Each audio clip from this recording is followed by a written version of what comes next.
Hello, and welcome to the Don't Shop on Tuesday Zoom chat. We're your hosts, Jacob Kravetz and Barrie Friedland, and today we are joined by friends of the show, once again, Redneck Housing Relief, Kristin and Nate. They founded Redneck Housing Relief in the wake of Hurricane Helen and have been tirelessly working, boots on the ground to help everyone who has been left behind, frankly, in the wake of these disasters, and making sure that at least someone remembers them and is doing the work to help the hard work of recovery in North Carolina. Thank you so much, Kristen and Nate, for joining us today. Thanks for Thank you. having us. Th- And thanks for, seeing you guys again. It's been wonderful to reconnect. We Yeah, um absolutely. we would love to, and now as we've shared with you before, and when we send out this video, we'll include the other. But you both were there in the aftermath of the hurricane, giving out generators, helping people in all sorts of ways. Can you get us up to date to where you are now? What are you doing? And also go over the press release that you wrote, or that about, frankly, the government's failures. Correct. Mm-hmm.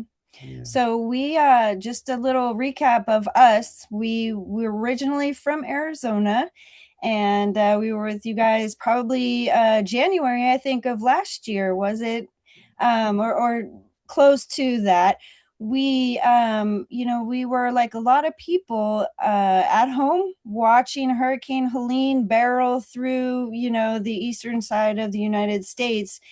And from our cozy, 2,400 square foot home in Arizona, we thought, oh my word, these folks are in trouble. So we prayed on it and packed up our tools and our dogs. And we were here in North Carolina, Western North Carolina, 2 days after the storm. And we've experienced we're in the second winter now. It's been about 17 months since Hurricane Helene hit. And we've, like you said, been passing out generators. We've, housed hundreds of people, upwards of about 317 now. Yep. Folks in tiny homes and tents and things like that. We've given out multiple generators, hundreds of thousands of gallons of potable water.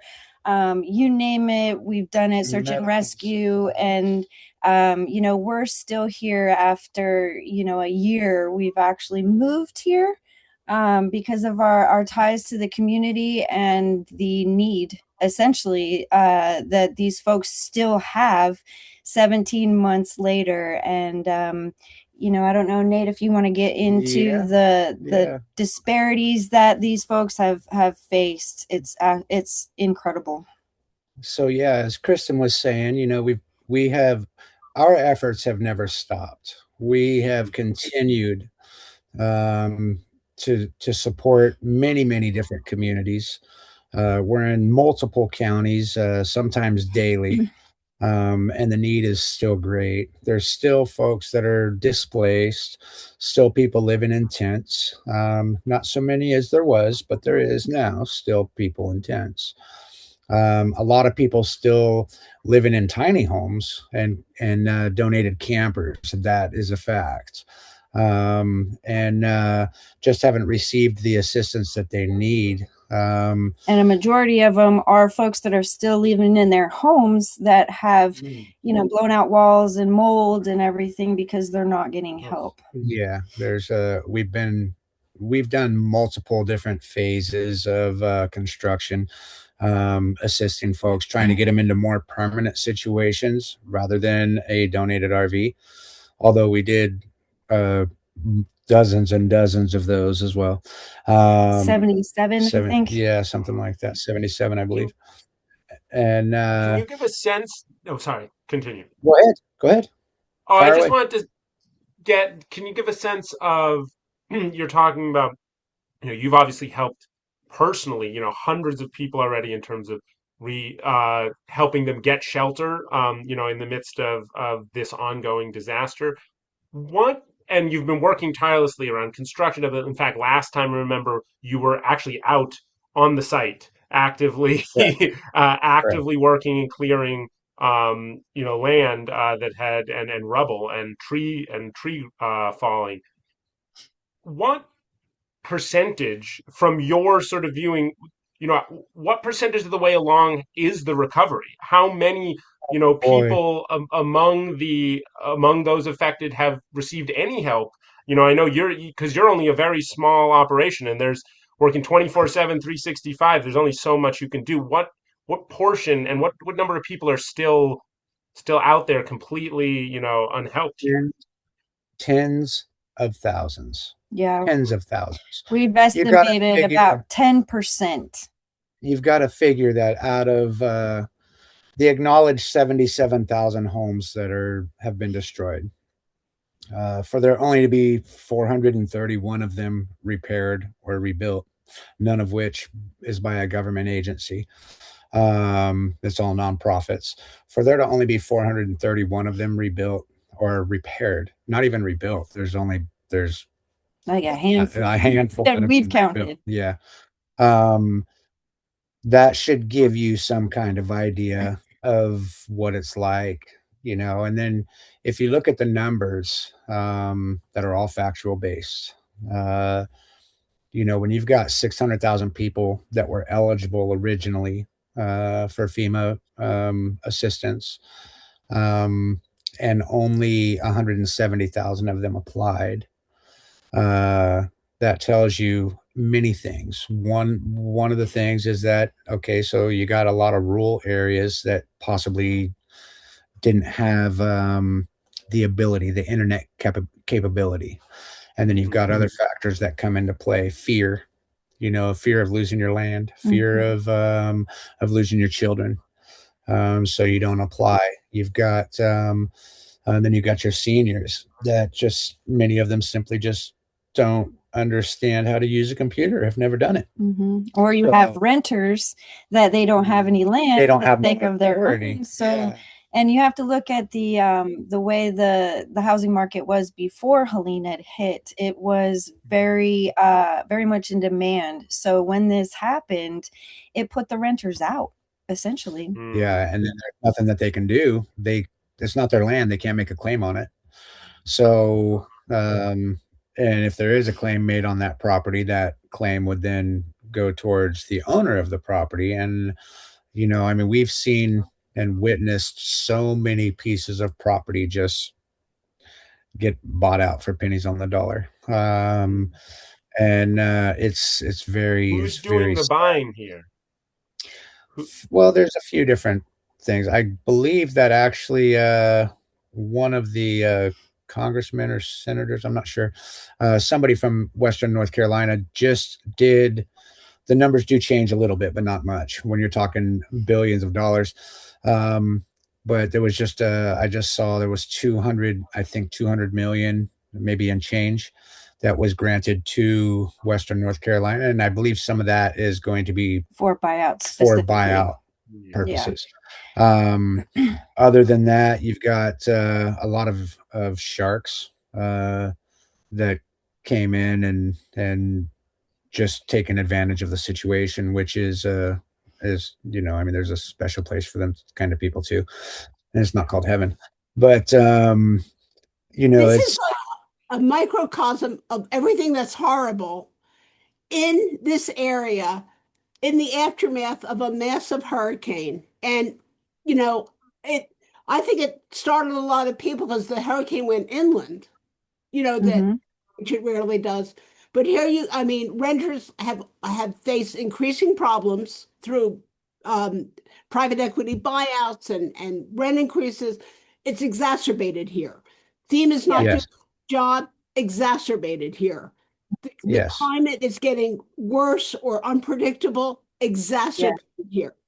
So, and you have to factor in the state as well. So there is a state, affiliated. The money comes from the government, comes down into the state, and there's programs that include, buyouts and rebuilds and everything. But those essentially, they take in the money from the government, they hold it for a year and a half, 2 years.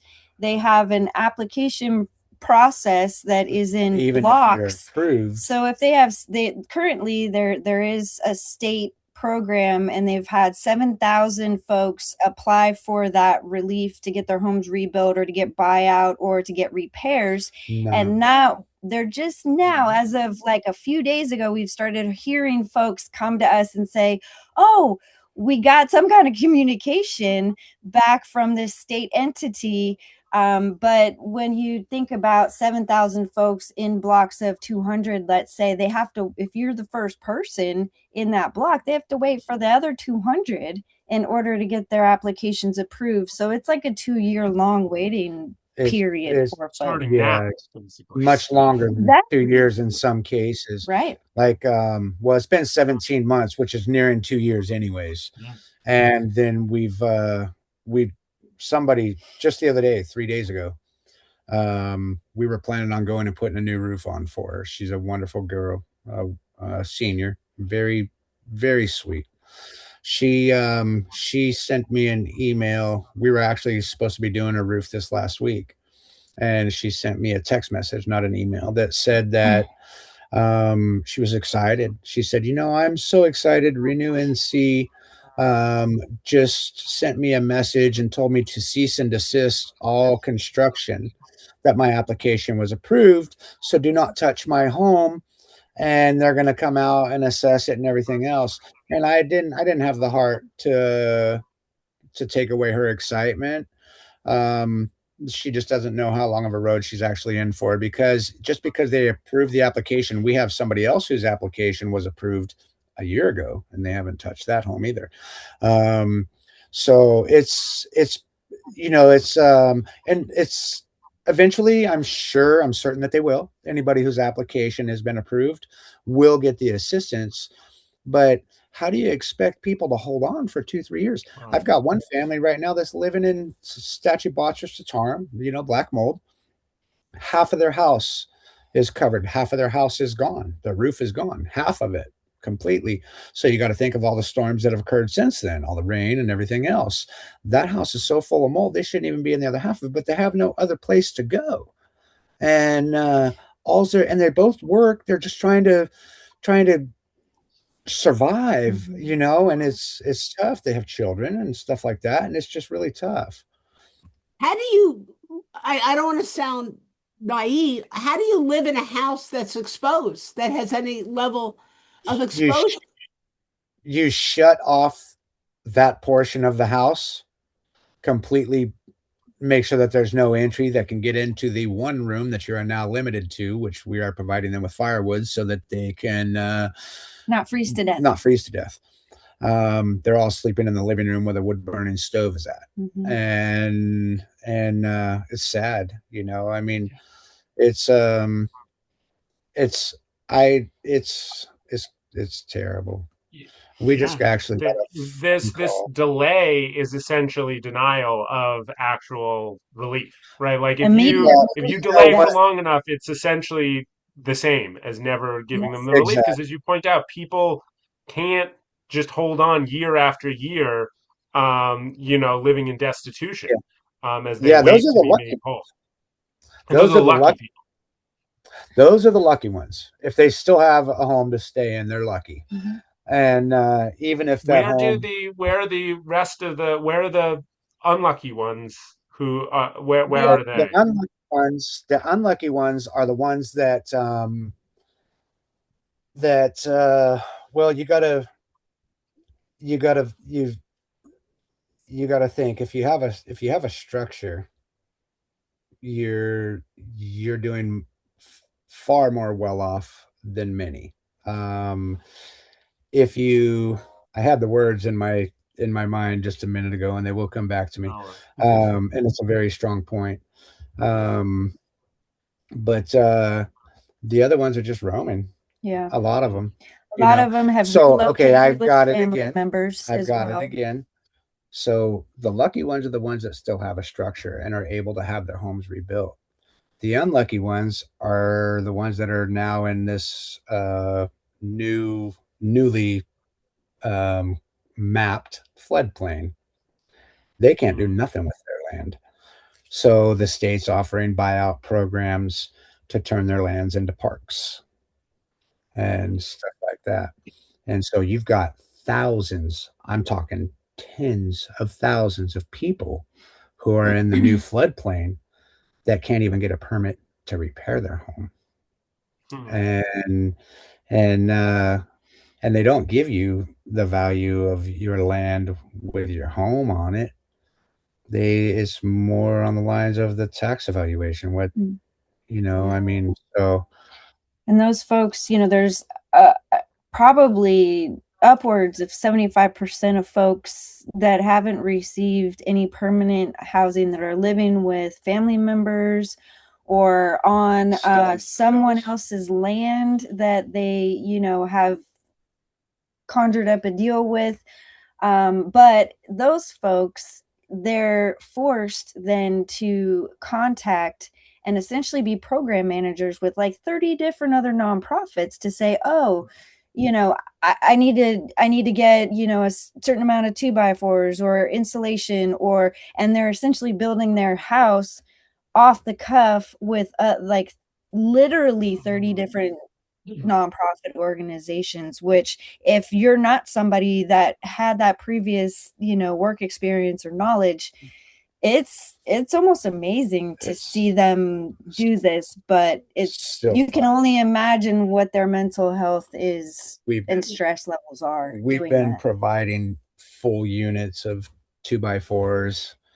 I'm talking, 300 boards on a unit, full units of plywood, subflooring, stuff like that, trying as much as we can to assist. At the same time we're doing that, we're still doing propane. I don't even know how much propane we've given out, but it's upwards it's in the realm of about $80,000 to $90,000 worth of propane that Kristin and I have given away. And 10,000 of that is with the help from one organization, which we love them so much. And thank you for everything they've done for us, to assist.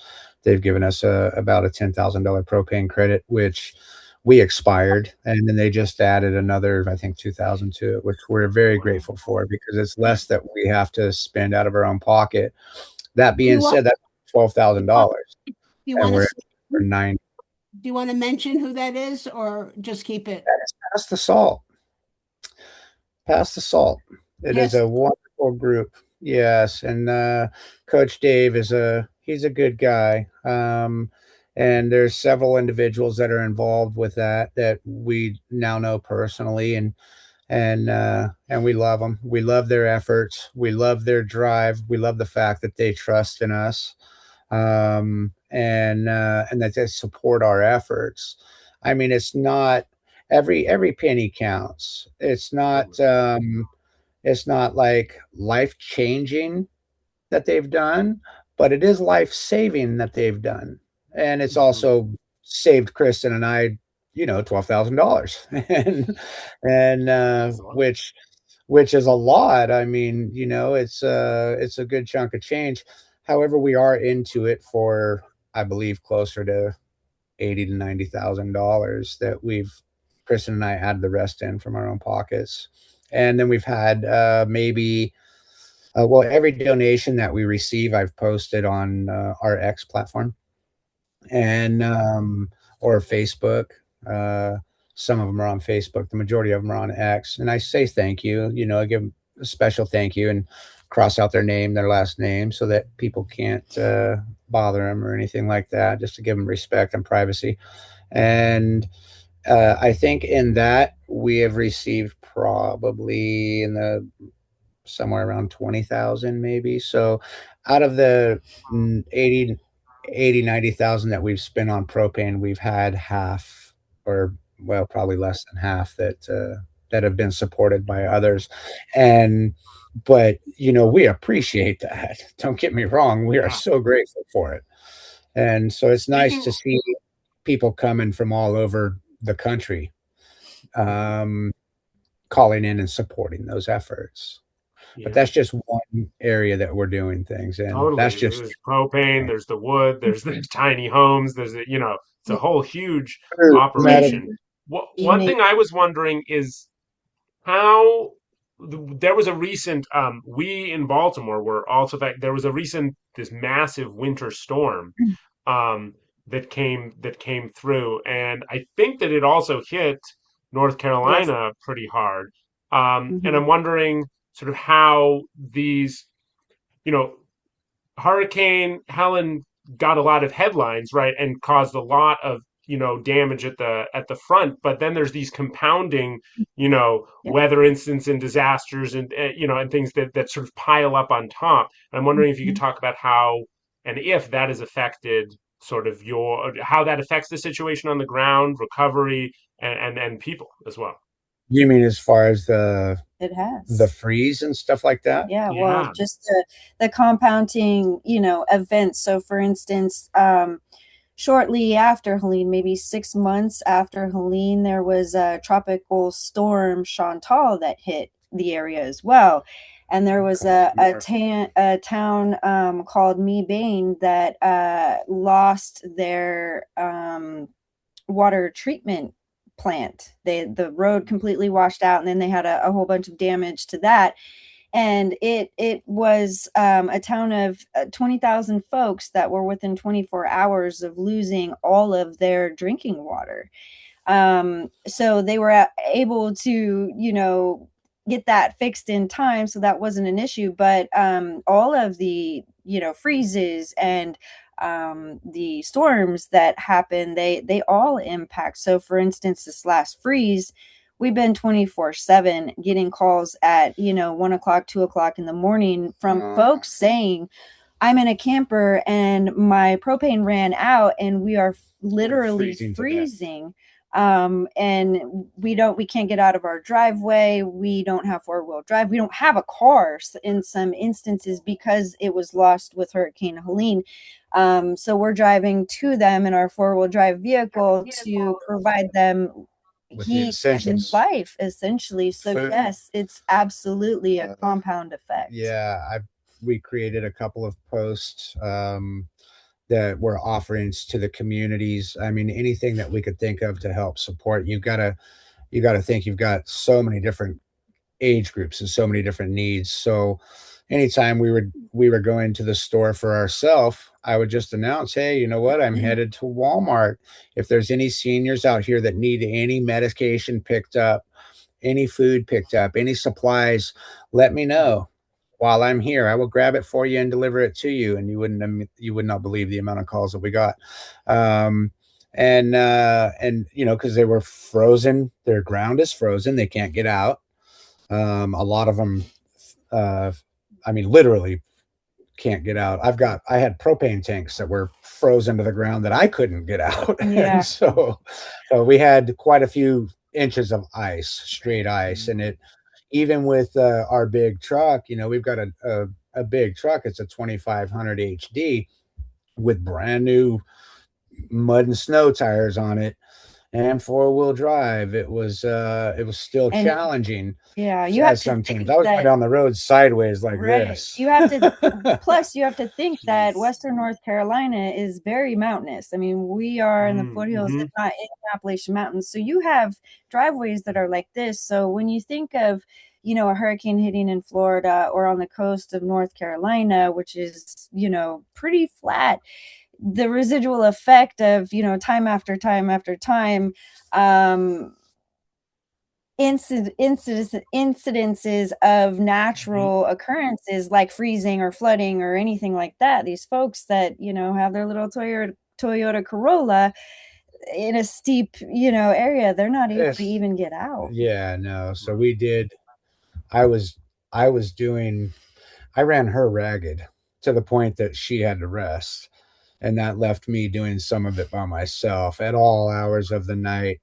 I mean, I was traveling up to 40 miles each way going to take folks propane, Yeah. food, medical supplies, stuff like that. I mean, it's Mhm. just the, and that was just recently. That was just 2 weeks And the ago. impact of Hurricane Helene was over 29 counties.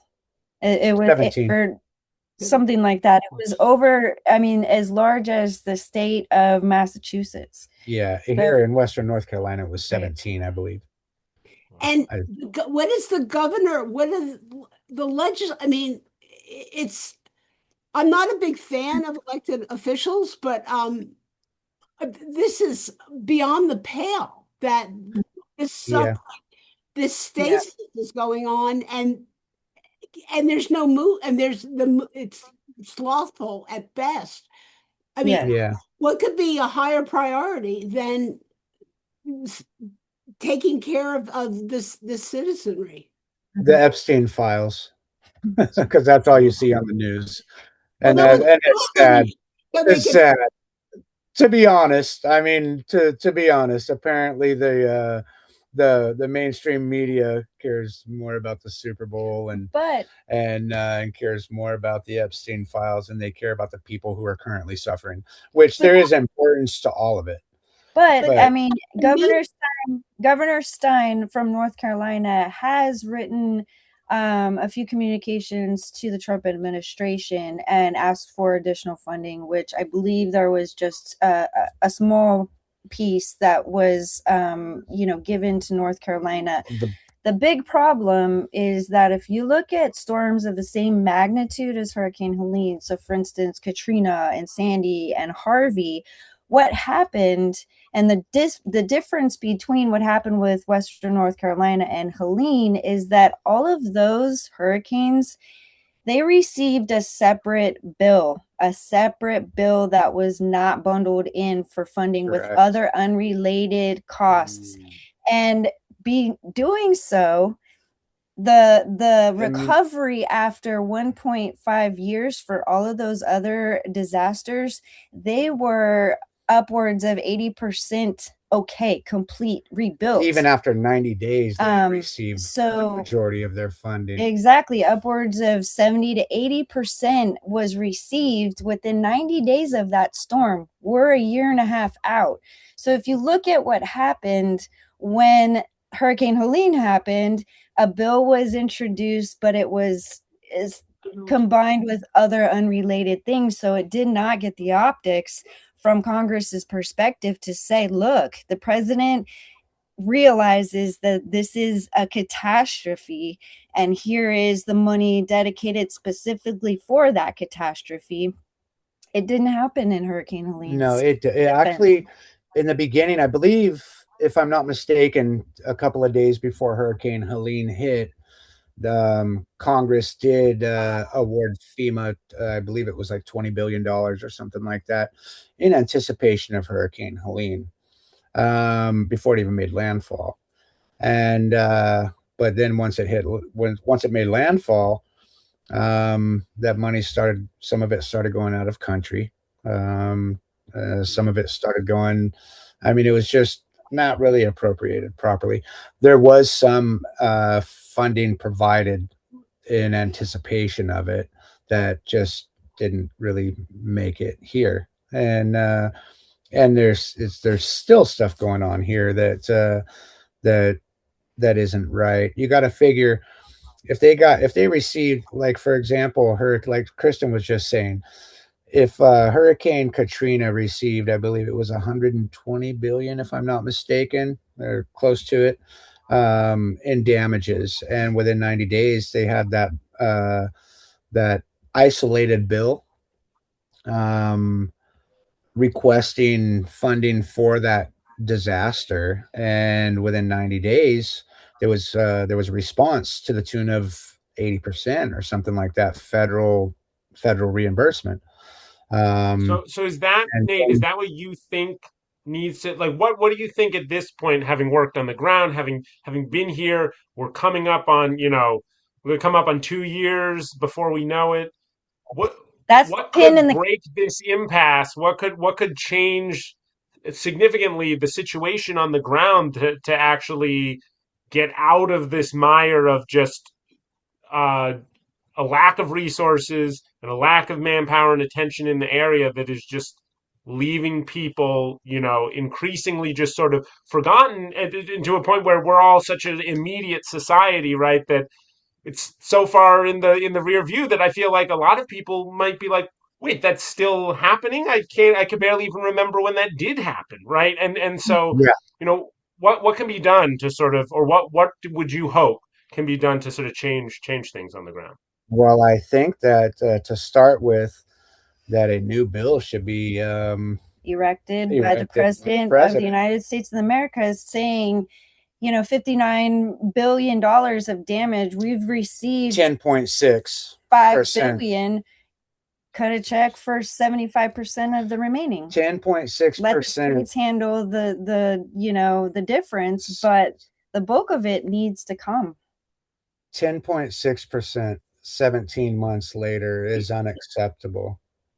Absolutely. That's unacceptable. They've Is taken our is the tax governor, dollars. is the state level calling at all for this Yes. sort of He a threat? has, he has, and I'm not sure how great of a response he's received, Mhm. and I'm not sure the reason why either. I mean, if you when somebody feels that for example, even with us, if somebody were to ever feel that we didn't use their first initial donation properly, which nobody has ever accused us of that, and because we use 100% of it, we do not accept a salary. Let me just state that. Gotcha. The way we filed, we can't even take one. I feel that true humanitarian work you shouldn't be paid for, and there should be operational costs, and maybe ensure that you've got food in your belly so that you can keep working. But to Mhm. actually buy yourself a Seems mansion off of it, like some of these larger nonprofits have done, I don't agree with. Mhm. For example, the Red Cross, uh, uh, I believe in the last since between 2017 and 2022, the top 5 executives have received over $20 million in pay Wow. for the top 5. And that's donations from you and me that are supposed to go towards humanitarian work. And each year I believe the top 12 receive about $8 million each year. Hmm. And that doesn't count the $1.7 billion worth of plasma and worth of blood and uh, what's the platelets that they sell that are donated by people like you and me, and they make about a 1.7 billion a year on that or something like that. So, I mean, you got it's. I feel that you shouldn't. Yeah, take what you need, but don't take more than what you need, especially if it's supposed to go to a cause. So that being said, I feel like maybe somebody disagrees with how the initial funding came in here was used or spent. I don't know why it's been so slow, but I know that if I donated $20 to, we'll just throw one out there to feed the children, and I found out that only $1 went to feeding the children, I probably wouldn't donate to them again. Mm. You know, so appropriation, transparency, and accountability is definitely in order for everybody that's involved. You make some excellent points. And the media sells papers, they sell links, they sell eyeballs. And Correct. you, but I say this so often, elected officials work for us. They're our employees, and I would fire most of them. And Mm. they should not be distracted by whatever's going on in the media. The people from North Correct. Carolina in the House, in the Senate, in the state legislature should be focused on this regardless of what's going out. So Mhm. we so it's a soup of failure by the federal government, who has diverted a lot of money from this. You have an administration that has different priorities. Failure on Both of the them. Yeah. yes, Both both of them. On the administrations. state Yeah. level, you have nonprofits that are too big. Mhm. So Jacob and I don't like people slashing their wrists at the end of a podcast. And Right. I'm Right. just sitting there thinking, how can I clone you and get you to Puerto Rico or to other places? Yeah. Right. Right. And Yeah. Right. and Kristin told me that your daughter's now working with you. Mhm. Yes, she So is. you very well wait. articulated the scenario, articulated the problems. Give us hope. Yeah, Can I did want to add one thing too, from a compound impact perspective, is that, you know, the state is footing a lot of the you know, bills for the debris cleanup and things like that, And the individual counties as well. which then leaves, you know, the individual counties with In the debt. lack of, their budgets are gone essentially. Yeah. You know, right after the storm, their budgets are gone, so they can't rebuild, you know, the sidewalks and the programs that they had initially, you know, Can I give budgeted an for. example of that? Absolutely. So, as an example to support what she's stating, if you take a look at the amounts of money that were spent by the county, because everything from a federal level is considered reimbursement. Mm-hmm. So you got to spend it first, and that goes all the way into agriculture. Yes. You know, Interesting. we have friends that lost millions of dollars worth of crops, worth of livestock, and so you've got, so say you've got a nursery business, or you're providing crops, plants, trees, stuff like that. Perennials. Mm-hmm. So you've lost hundreds of thousands of dollars. Well, through the agriculture end of things, they get reimbursed for each of those, but it's only at a percentage. So basically, you've been growing this in this pot for 2-3 years, like a green giant tree, we'll say. 2 or 3 years old, is 5-6 foot tall. You've got all the labor into taking care of it. You've got all the water into keeping it alive. You've got all the nutrients into the food and everything else that you're feeding it. Mm-hmm. And then when reimbursement comes around, that tree right there sells at Home Depot for $100 to $120 a tree. When your reimbursement comes back, well, we cover your pot, your seed, and your soil. You get $4 to $6. Yeah.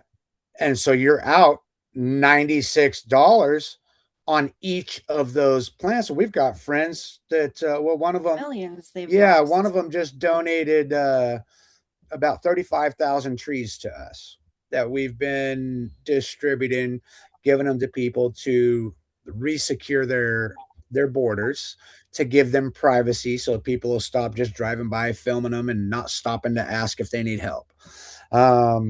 And to give some of the integrity back to the soil, back to the land. Their deep roots, they prevent mudslides, or assist in prevention of mudslides. So it kind of gives you some kind of anchor system back for hills that are on sloped areas. And I think we've given out about 11,000 or 12,000 of them so far. We still got quite a ways to go, but fuel, I mean, we're doing it on our own dime. All the fuel and everything that we use is it, you know, we still have lives ourselves, and we still have our children and stuff like that we have to support. So we're figuring it out, and it's working. We're getting them out there, just not as fast as we would like to. But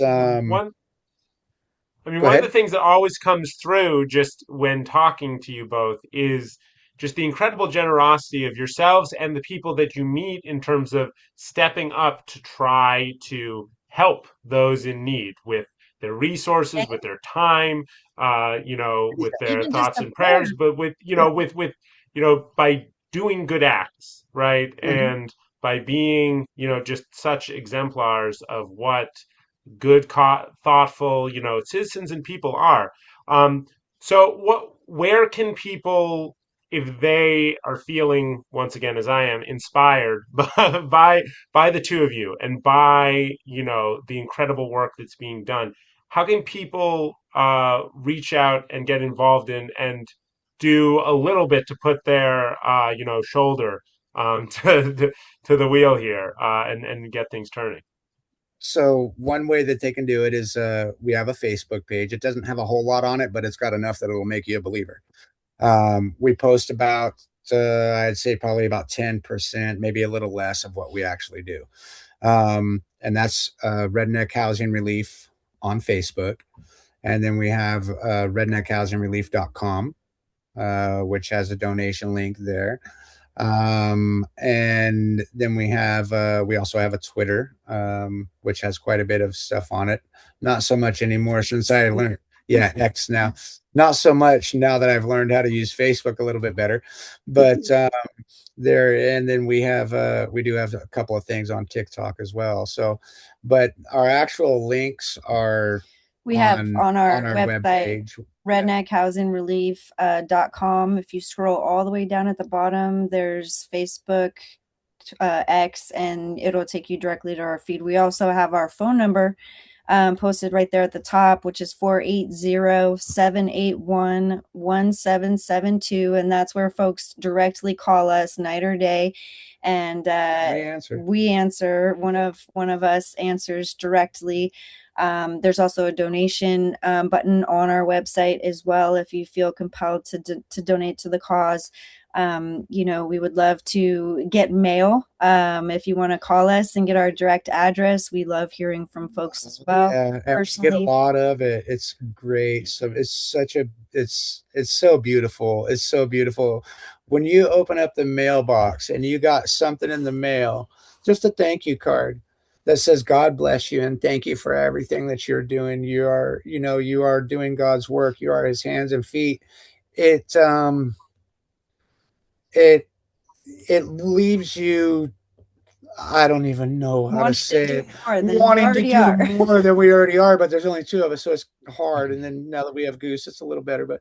But folks reach out and call from Hawaii, all over the place, and Canada. We were just in the Canadian news in French. I don't speak French, so I didn't know what they said, but there was a lot of thumbs up on it. So I'm pretty sure it was pretty popular. I have no doubt. Your story ends up getting told. It is inspiring, heartwarming, and a reaffirmation of just what the positivity that human beings can bring to each other. And so I want to just thank you both again for just everything that you do, for being inspired, for leading the way in terms of making, being wonderful citizens, wonderful people, and making sure that no one really does get left behind when they face the hardships of life. Yeah, please, if there's anything that you guys can take from this message, when the news stops, the impact doesn't. And check. Thank you guys, because they're your family as well, even though they're not specifically related to you. We're all human beings. That's right. And we all deserve to be checked on and just thought of in your prayers even. Correct. I just wrote something today that's on our Facebook that you guys are more than welcome to check out.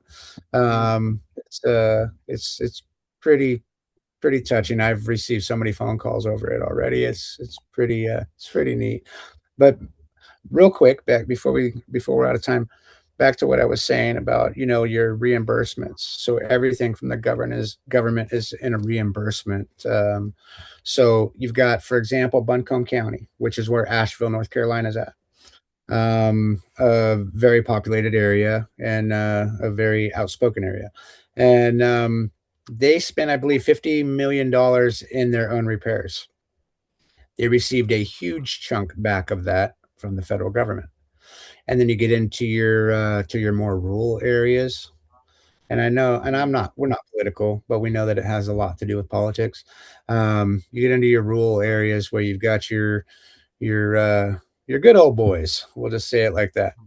Where you got your good old boys at, and they've only received about 4% of their reimbursements. So the money that has came in is going to certain specific areas, even if the other counties got hit harder. It's like a 75% refunded versus 5%. So it's very blatant. Yeah, it's pretty deep. As always, it seems that even the limited, the help that comes is never enough, and when it does come, it is not distributed to those who need it most. The story, tragically, often of America, but you two and hopefully more people upon seeing it are being inspired to make sure that we're in this for the long haul. We're not going to forget about those people, and we are going to make everyone whole. And so I want to thank you so much for what you're doing, and I want to thank all of you for joining this time. And until next time, don't shop on Tuesday. Thank you God both. bless you guys. God bless you guys. God bless you guys.